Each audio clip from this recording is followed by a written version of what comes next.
हाँ गई थी, जिम से बात करनी थी जरूरी। क्या वाकई घर गई थी? पहले घर नहीं गई थी, पहले तो टैक्सी स्टैंड गई थी मैं। पता चला वो तो वहाँ से काम छोड़ चुका है, इसीलिए मजबूरन मुझे घर जाना पड़ा। आखिर आप गई ही क्यों थी?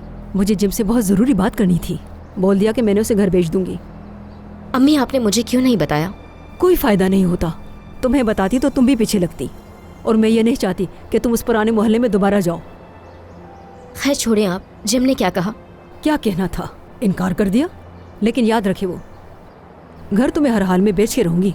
2 हिस्से हैं उस घर के अंदर सिर्फ और सिर्फ, और कुछ भी हो जाए मैं उसे इस घर में से 1 रुपया भी नहीं दूंगी। इस लायक ही नहीं है वो। उफ, खैर तुमने क्या किया? मैं क्या करती, आप तो जानती ही हैं। हमेशा की तरह घर में काम करने का ड्रामा ही किया मैंने। आप जानती तो हैं आतिफ की वजह से बाहर कदम भी नहीं रख सकती मैं, तो बस घर में ही थी। हाँ बात सुनो, तुम्हें एक बात तो बताना भूल ही गई। तुम्हें पता भी है कि आतिफ ने क्या किया है? क्या किया?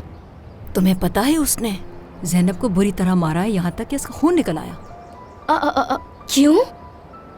मुझे क्या पता क्यों मारा। वो तो शुक्र करो वक्त पे जिम ने उसे देख लिया और उसको गाड़ी में डाल के फौरन अस्पताल ले गया।